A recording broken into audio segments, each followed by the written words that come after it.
اسمع واسمع الأم العجوز تروي خبرها. تقول: حملته في بطني 9 أشهر، ومات أبوه بعد ولادته بأشهر، فكنت له أبا وأما هو وأخته التي تكبره بسنوات 3. من حبي له لم أفطمه إلا بعد 3 سنوات، وبعد أن تركه بنفسه. أسبغت عليه كل حبي وحناني، ولما بلغ سن الزواج زوجته من فتاة أحبها لأخلاقها ودينها وكرم أهلها. طلقها بعد 5 سنوات بعد أن أنجبت له ولدا وبنتا. طلقها لأنها كما يقول غير متعلمة، وتزوج أخرى تعمل مدرسة. وقمت أنا بتربية ابنه وابنته، وكنت أخدم زوجته لكونها مدرسة ونفسي راضية. وبعد فترة أصبحت لا تحب طعامي، وتقول أني لا أعتني بالبيت كما ينبغي، فطلبت خادمة وتكفلت هي بمرتبها. ولما جاءت الخادمة استغنوا عن خدماتي، وأصبحت ضيفة ثقيلة على زوجة ابني. أصبحت ضيفة ثقيلة على زوجة ابني. أخذت تتهمني بالتدخل فيما لا يعنيني، وأني أتدخل في شؤون الخادمة، بل وأني أتلفظ عليها بألفاظ لا تليق. أصبح ابني لا يكلمني، بل أخرجني من غرفتي داخل البيت إلى الملحق الخارجي للبيت حيث سكن الخادمة، وأدخل الخادمة مكاني لحاجتهم لها كما يقولون، وخوفهم عليها.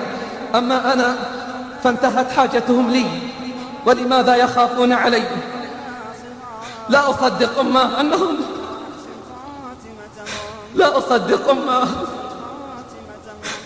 أنهم فعلوا هذا بك. تقول: تحملت هذا ورضيت، وكتمت غيظي، لأنه ابني أحبه، ثم لأجل ولده وبنته من زوجته الأولى. في يوم عدت من زيارة ابنتي التي تسكن في مدينة أخرى، فلما توجهت إلى الملحق الذي أسكن فيه وجدت عفشي وفراشي وصندوقي الصغير قد وضع خارج الغرفة.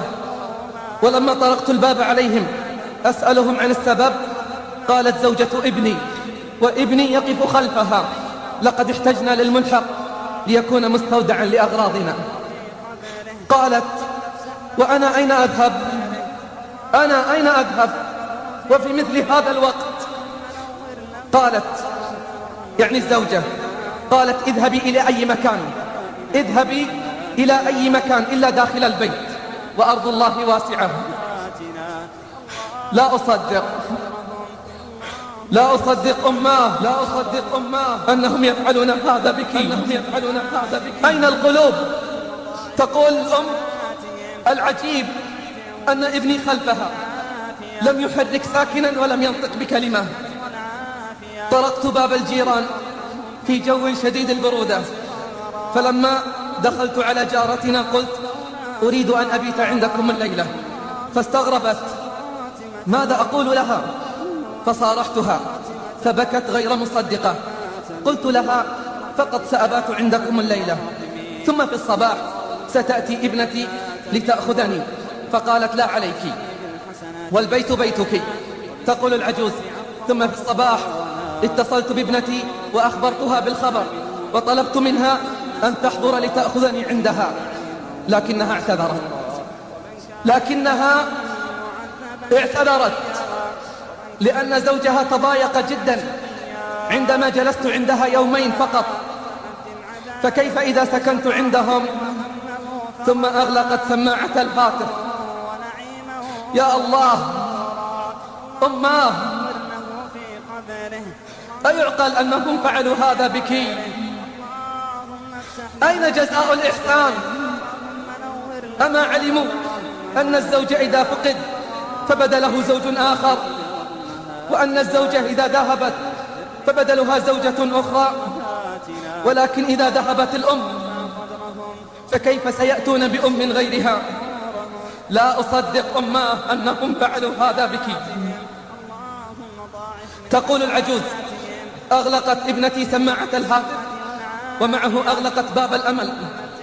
كنت آمل أن أسكن عندها لأنها ابنتي، وهي التي سوف تتحملني وتتحمل كبري وعجزي. وصرت أبكي حتى لم أجد دموعا أبكيها. ولما علمت جارتي بالخبر شاطرتني البكاء وقالت: لا عليك، فهذا بيتك ونحن أهلك. وعن طريق أحد المحسنين في حينا لما علم بقصتي وفر لي سكنا قريبا وقام بتجهيزه وقال: نحن مستعدون لخدمتك من كبيرنا إلى صغيرنا. كان أهل الحي يزوروني ويقدمون لي كل شيء إلا ابني لم يزرني، بل مرضت مرضا شديدا وأخذني الجيران للمستشفى، وصار أهل الحي يزوروني إلا ابني لم يزرني ولم يسأل عني. وها أنا أنتظر زيارته وقلبي يتقطع عليه.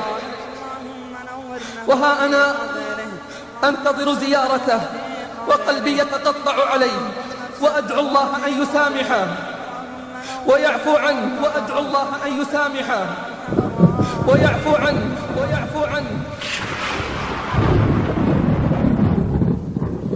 وقضى ربك ألا تعبدوا إلا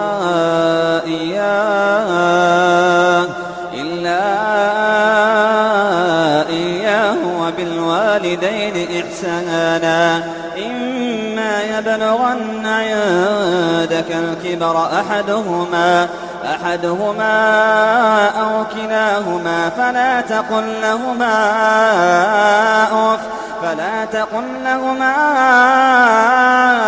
أف ولا تنهرهما وقل لهما قولا كريما. واخفض لهما جناح الذل من الرحمة وقل رب ارحمهما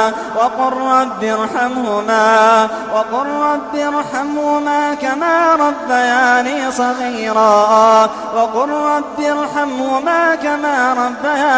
صغيرا.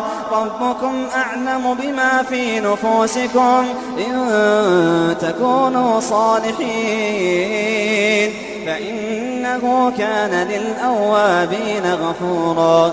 وآت ذا القربى حقه والمسكين وابن السبيل ولا تبذر تبذيرا إن المبذرين كانوا إخوان الشياطين وكان الشيطان لربه كفورا. وإما تعرضن عنهم ابتغاء رحمة من ربك ترجوها فقل لهم قولا ميسورا. ولا تجعل يدك مغلولة إلى عنقك ولا تبسطها كل البسط فتقعد ملوما محسورا. إن ربك يبسط الرزق لمن يشاء ويقدر إنه كان بعباده خبيرا بصيرا. ما أرحمك أماه رغم ما صنع وفعل لا زلت تدعين له بالعفو والمغفرة. لا أصدق أماه أنهم فعلوا هذا بك، ولكن قسما بمن قرن عبادته بالإحسان إليك، قسما بمن قرن عبادته بالإحسان إليك ليدفعن الثمن ولو بعد حين، والجزاء من جنس العمل.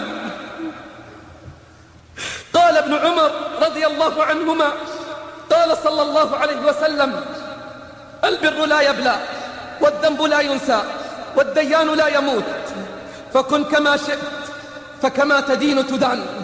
وعن ابن عباس رضي الله عنهما أن رسول الله صلى الله عليه وسلم قال: لو علم الله شيئا أدنى من الأف لنهى عنه، فليعمل العاق ما شاء أن يعمل فلن يدخل الجنة، وليعمل البار ما شاء أن يعمل فلن يدخل النار. رواه ابن حبان في صحيحه.